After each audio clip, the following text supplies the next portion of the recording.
Hujan deras mengguyur desa Wanaraja malam itu. Di balik gemuruh guntur dan derasnya hujan, terdengar suara yang tak biasa, suara tangisan panjang, pelan, namun memilukan. Bagi warga desa yang sudah lama tinggal di sana, suara itu bukan hal baru.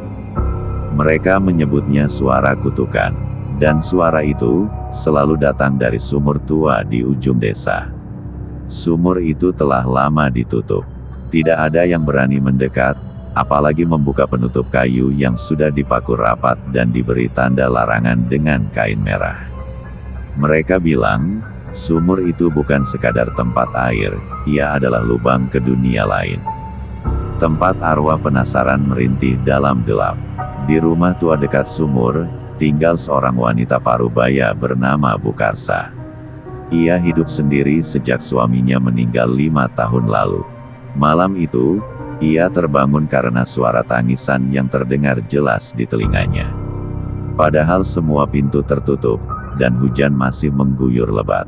Tangisan itu seperti berasal dari dalam rumahnya. Tapi saat ia memeriksa semua ruangan, tak ada siapa-siapa. Ketika ia membuka jendela, arah suara menjadi lebih jelas dari sumur. Seperti suara anak kecil menangis, mengucap kata yang tak bisa dimengerti, namun penuh kesedihan. Bukarsa menutup jendela dan berdoa dalam hati, berharap suara itu cepat hilang.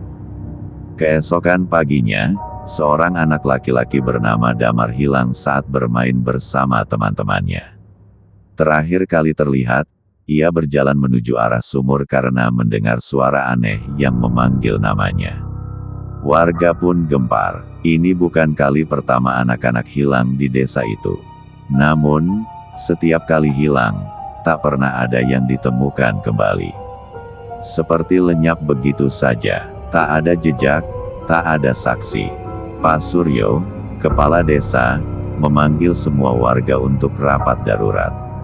Wajahnya pucat, dan matanya terlihat penuh kecemasan. Kita harus jujur, katanya dengan suara berat. Sumur itu sudah memanggil lagi. Beberapa warga langsung menunduk, beberapa lainnya saling berbisik. Tak ada yang berani secara terbuka membahasnya, tapi semua tahu, setiap suara tangisan dari sumur adalah pertanda. Pertanda bahwa sumur itu sedang menagih tumbal. Dari antara kerumunan warga, seorang pemuda bernama Arga berdiri.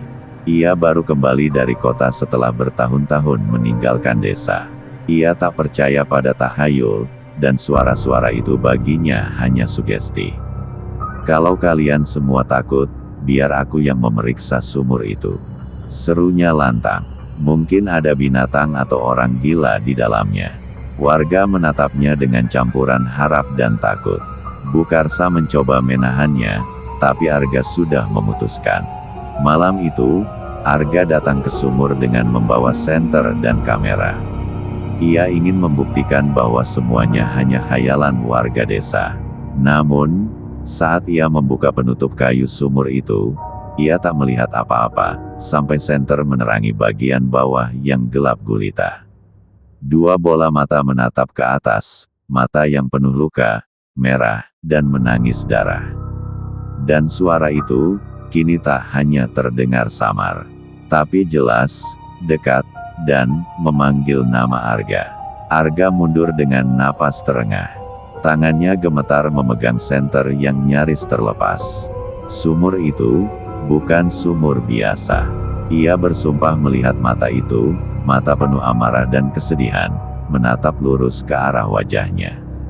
Tapi saat ia menyorotkan cahaya lagi ke dalam, mata itu sudah lenyap. Aku cuma lelah. Ini cuma bayangan, gumamnya meyakinkan diri. Ia menutup kembali sumur itu, memaku kayu seperti semula. Tapi rasa tidak enak menyelimutinya hingga ke tulang. Saat Arga melangkah pergi, suara tangisan pelan kembali terdengar. Bukan dari sumur, tapi dari belakangnya.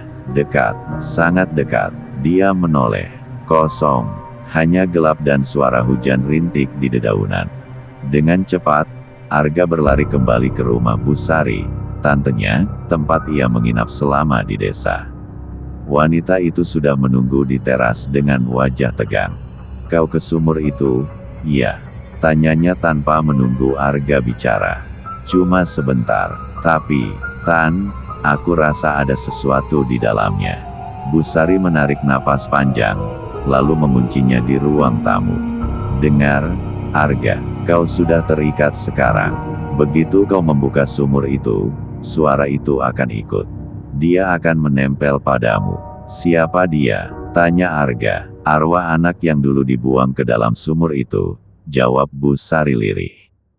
"Dan dia tak akan berhenti menangis, sampai kau membayar apa yang dulu direbut darinya." Malam itu, Arga sulit tidur. Setiap kali ia menutup mata, suara tangisan itu muncul kembali, lebih jelas, lebih dekat, lebih menusuk. Tangisan seorang anak kecil, yang mengucap satu kata berulang-ulang, "Ibu." Jam 3 dini hari, pintu kamarnya berderit terbuka sendiri. Arga menyalakan lampu. Tak ada siapa-siapa, tapi jejak air terlihat di lantai kayu, seperti tapak kaki basah kecil menuju tempat tidurnya. Seketika, lampu padam, dan di kegelapan itu, terdengar suara napas berat dari bawah tempat tidur. Arga gemetar. Ia meraih ponselnya dan menyalakan lampu. Perlahan-lahan, ia menunduk, memeriksa bawah ranjang. Tak ada apa-apa, tapi saat ia bangkit kembali, wajah pucat seorang anak perempuan tiba-tiba muncul di cermin lemari di belakangnya. Matanya menangis darah, mulutnya ternganga memanggil lirih, "Ibu." Arga terjatuh dan menjerit, tapi suara itu berhenti seketika, meninggalkan sunyi mencekam. Hanya degup jantungnya yang memburu, dan embusan dingin yang menelusup di belakang lehernya. Esok paginya, Busari menemukan Arga duduk di pojok kamar, pucat pasi. "Dia datang," bisik Arga. "Dan dia belum mau pergi." Pagi itu, kabut menggantung rendah di desa Wanaraja. Udara terasa berat, seperti menyimpan sesuatu yang belum selesai. Arga duduk di beranda rumah Busari dengan mata sayu dan tubuh lemas. Semalam, ia tidak tidur sama sekali. Bayangan wajah anak itu terus mengikutinya, bahkan dalam keadaan sadar. Busari menatap keponakannya dengan prihatin. Ia tahu waktunya untuk mengatakan kebenaran, sesuatu yang telah lama dikubur bersama suara tangisan itu. "Arga," kata Busari perlahan, "kau harus tahu cerita sebenarnya tentang sumur itu. Tentang anak itu." Arga menoleh lemah. "Siapa dia?" Busari menatap langit yang mendung. "Namanya Rati, anak perempuan yang lahir di luar pernikahan. Ibunya, Melati, adalah wanita muda yang dulu tinggal di desa ini. Tapi saat Rati lahir, orang-orang menganggapnya aib. Tidak ada yang tahu siapa ayahnya. Melati dikucilkan." Arga menyimak dengan mata membulat. "Apa yang terjadi padanya?" "Melati membunuh anaknya sendiri," bisik Busari. "Malam itu hujan deras, sama seperti sekarang. Melati membawa Rati yang masih bayi ke sumur. Katanya suara tangisan Rati membuat orang-orang tak berhenti mencaci. Ia sudah lelah. Dia melempar anaknya ke dalam sumur." Busari mengangguk perlahan. Tapi yang lebih mengerikan, bayi itu masih hidup saat dilempar. Tangisannya terus terdengar dari dasar sumur selama 2 hari. Tak ada yang berani menolong.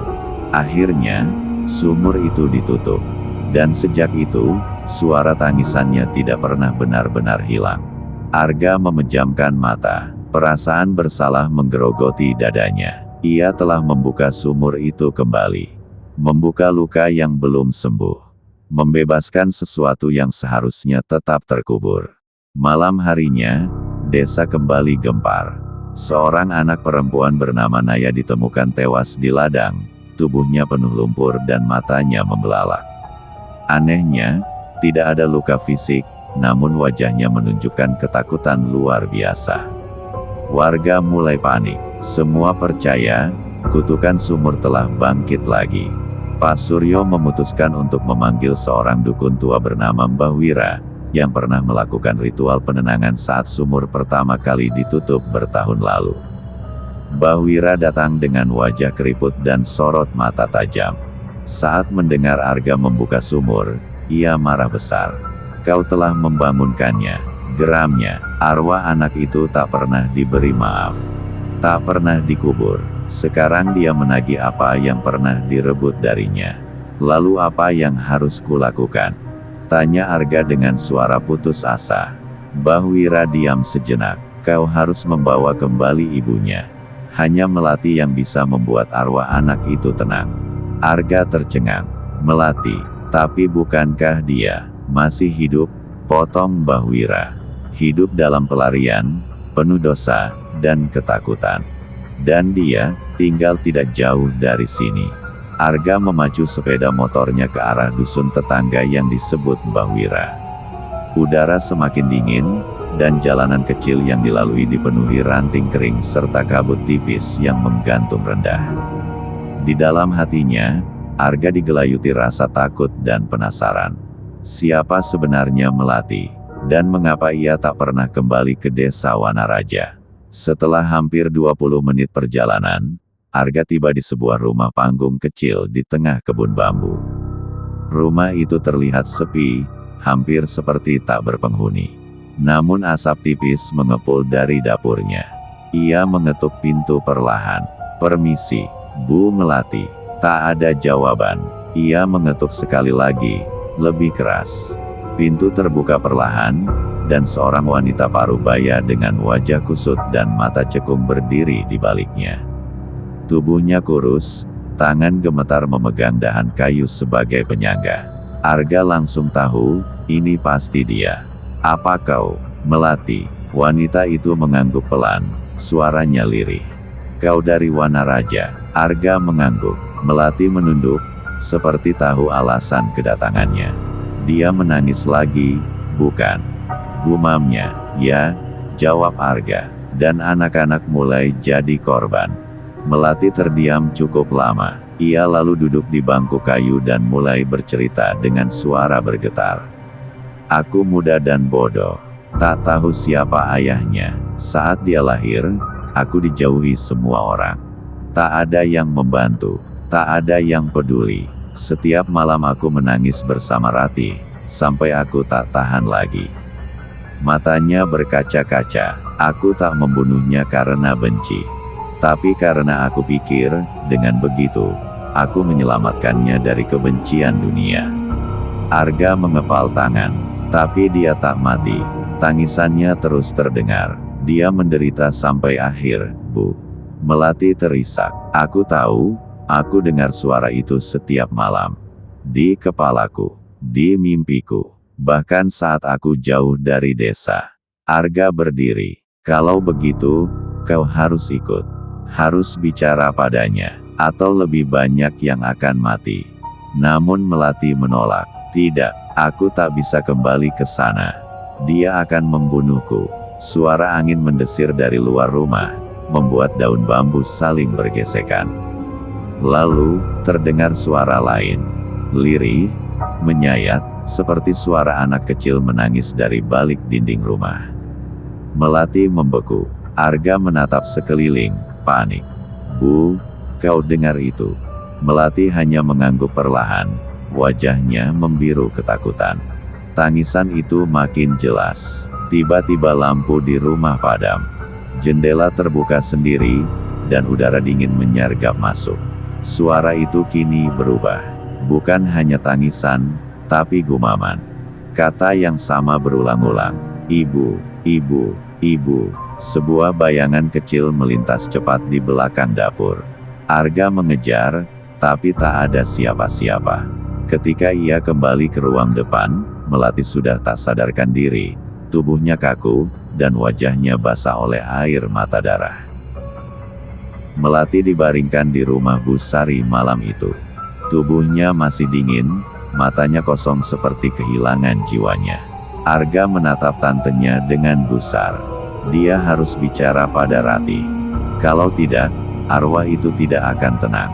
Namun Bu Sari menggeleng pelan. "Arga, bukan hanya bicara. Ratih tidak butuh permintaan maaf. Dia butuh keadilan.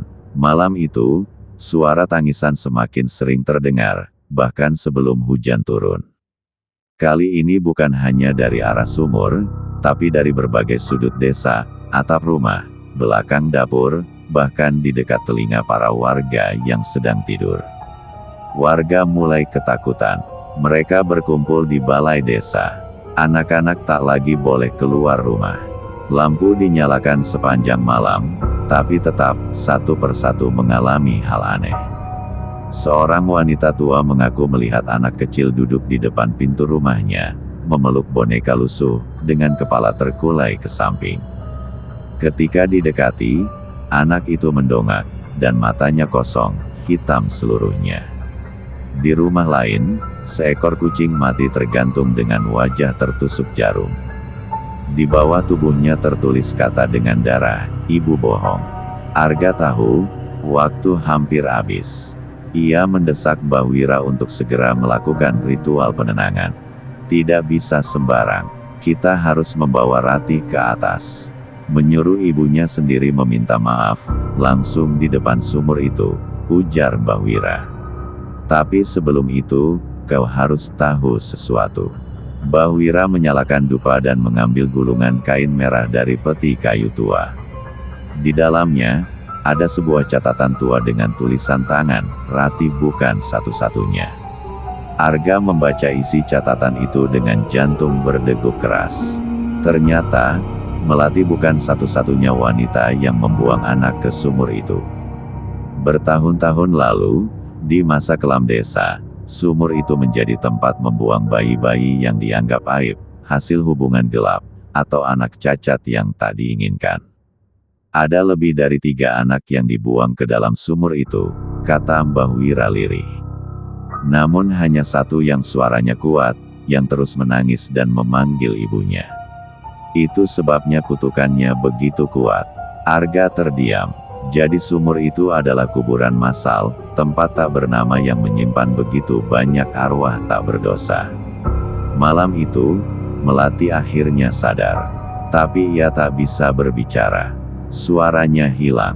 Mbah Wira hanya mengangguk. Itulah hukuman pertama. Ratih telah mengambil suaranya. Selanjutnya, mungkin matanya, atau jiwanya. Tangisan itu kembali terdengar. Tapi kali ini, di dalam rumah Bu Sari.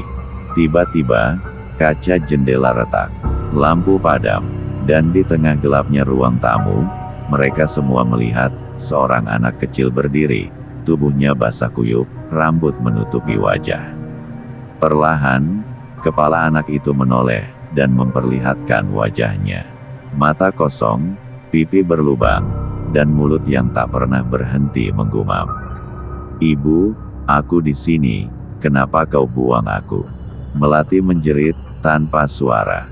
Dan Arga hanya bisa menyaksikan, saat tangan-tangan kecil dari bayangan mulai merayap ke arah Melati, menariknya, menuju kegelapan. Desa Wanaraja kini lumpuh oleh ketakutan. Setelah malam mengerikan itu, Melati menghilang. Tidak ada jejaknya, seolah ditelan bumi. Bu Sari menemukannya terakhir kali di pojok kamar, duduk kaku seperti patung batu, matanya kosong, dan tubuhnya dingin. Tapi saat subuh tiba, tubuh itu menghilang, meninggalkan lumpur dan jejak kaki mungil yang mengarah ke hutan, ke arah sumur. Mbah Wira tak menunggu lebih lama. "Kita harus lakukan ritual sebelum malam ke-7, katanya tegas. Setelah itu, tak ada yang bisa menghentikan mereka. Bukan hanya Ratih, tapi semua yang dikubur di sana. Arga dibawa ke pendopo tua tempat Mbah Wira menyimpan peralatan kuno. Sebuah keris kecil, bunga 7 rupa, kain kafan lusuh, dan sebotol kecil berisi darah. "Itu darahmu," kata Mbah Wira, menatap Arga tajam. "Waktu kau kecil, kau pernah sakit keras. Ibumu membawamu ke dukun untuk pengobatan. Salah satu syaratnya, darahmu dipakai sebagai penutup energi gaib sumur itu." Arga terpaku. "Jadi, aku sudah terikat dengan sumur itu sejak dulu." "Bukan hanya itu. Kau adalah cicit dari salah satu wanita yang membuang bayinya ke sana. Kau membawa darah pelaku, maka hanya kau yang bisa menutup kembali lubang kutukan itu. Arga menelan ludah. Rasanya seperti dirinya dijerat oleh dosa masa lalu yang bukan miliknya.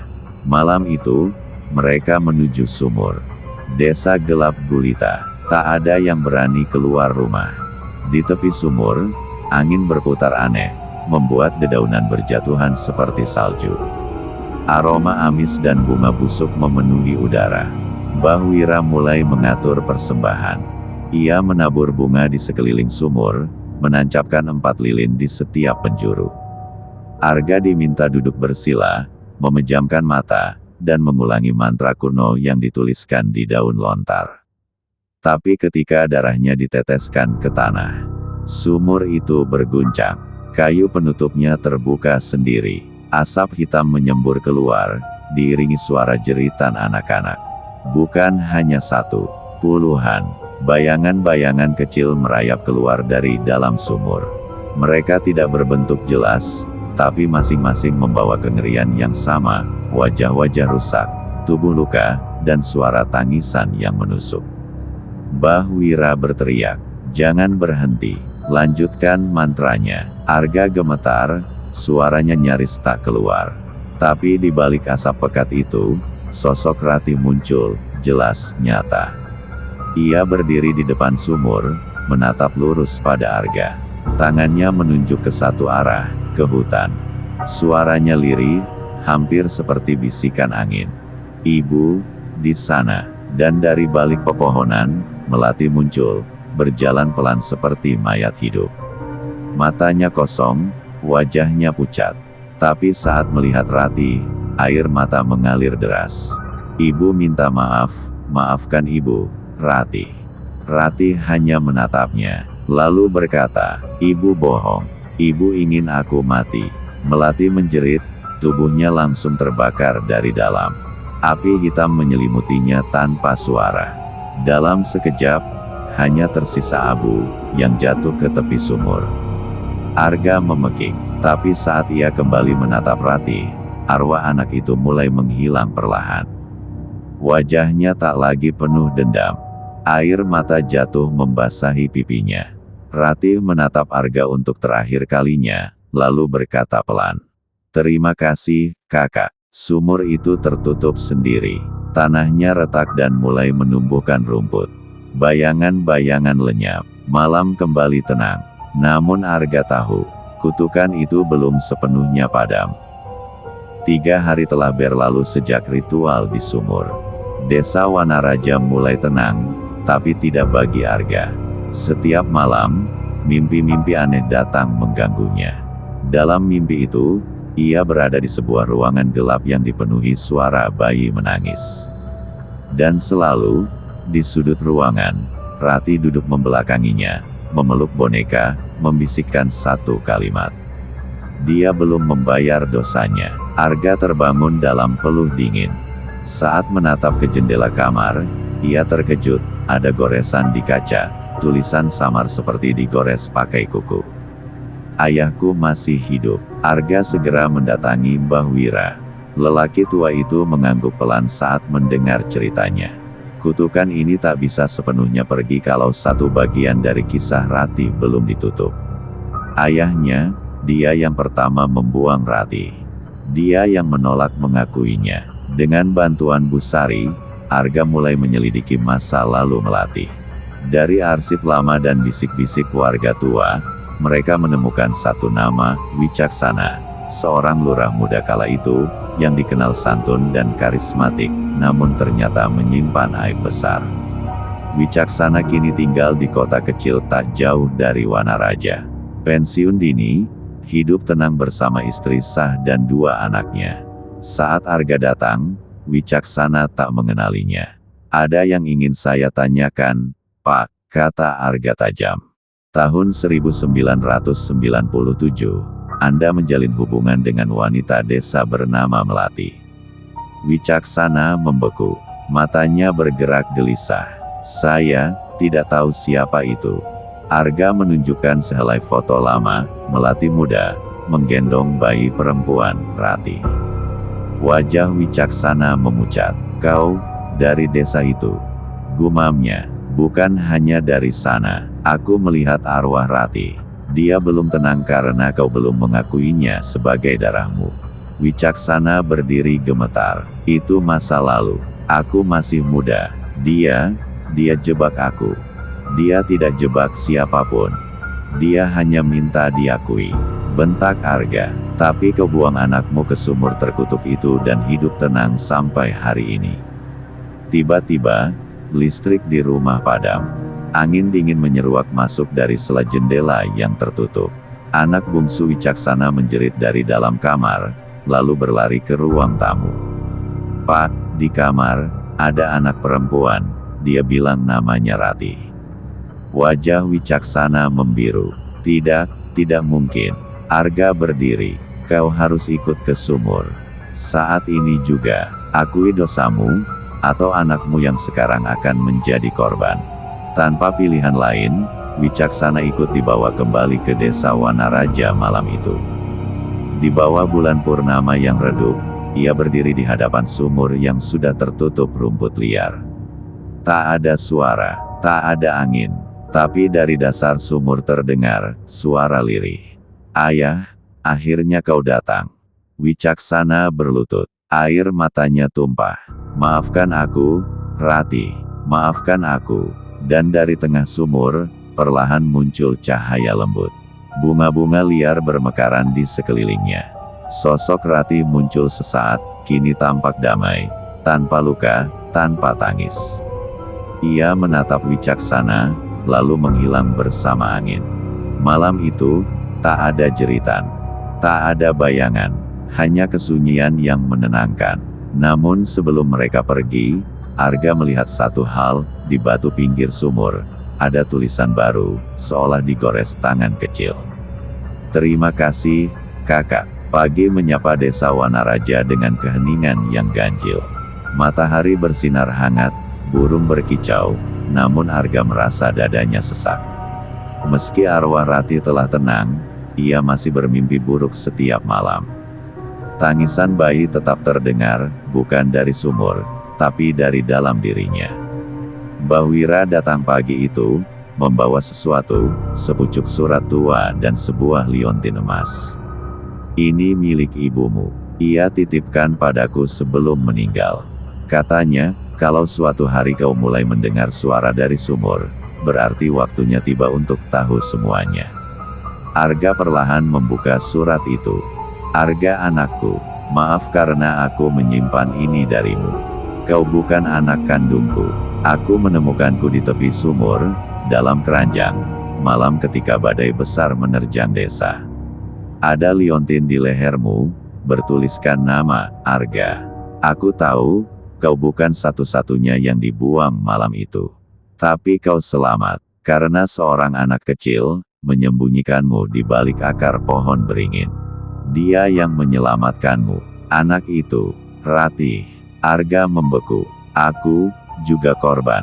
Mbah Wira mengangguk. "Kau tak pernah tahu siapa orang tuamu. Tapi sumur itu tahu." Malam harinya, Arga kembali ke sumur. Ia berdiri di sana, menatap tanah yang kini tertutup rerumputan dan bunga liar. Tapi udara di sekitarnya dingin. Sepi, terlalu sepi. Tiba-tiba, tanah bergetar. Akar-akar pohon di sekeliling sumur mulai bergerak, seperti hidup. Dan dari dalam tanah, terdengar suara, bukan tangisan, tapi suara tawa kecil. Seperti suara anak bayi, sosok kabur muncul di hadapannya. Seorang anak laki-laki, usia 2 atau 3 tahun, berdiri dalam cahaya remang. Ia tersenyum, dan wajahnya sangat mirip Arga. "Namaku, Bayu," bisiknya. "Aku adikmu." Arga mundur. Adikku. Kita dibuang bersama, tapi hanya kau yang hidup. Aku tetap tinggal di sini." Air mata Arga jatuh. Selama ini, suara tangisan yang terus menghantuinya, bukan hanya Rati, tapi suara Bayu, adik yang tak pernah ia kenal. "Kau belum tenang." Bayu menggeleng. "Aku menunggu kau datang, agar aku bisa pergi. Perlahan, Arga membuka liontin yang selalu ia simpan. Di dalamnya, foto bayi kembar, dirinya dan Bayu, yang bahkan tidak ia sadari. Kalau kau harus pergi, aku akan melepasmu dengan bahagia. Bayu tersenyum lebar, sosoknya mulai bercahaya, dan sebelum benar-benar lenyap, ia berkata, "Terima kasih, kakak." Dan untuk pertama kalinya, suara tangisan berhenti. Sumur itu tenang. Malam berlalu damai. Tahun-tahun berlalu. Desa Wanaraja kembali hidup. Sumur tua itu ditutup selamanya, dipagari dan diberi papan peringatan, "Jangan lupakan yang pernah dibuang." Arga pindah ke kota, tapi setiap tahun ia kembali, menabur bunga dan menyalakan lilin untuk Rati dan Bayu. Karena kini ia tahu, meski darah tidak mengikat, jiwa tetap mengenang. Dan kadang, hanya pengakuan dan kasih yang bisa menyelamatkan arwah yang ditinggalkan.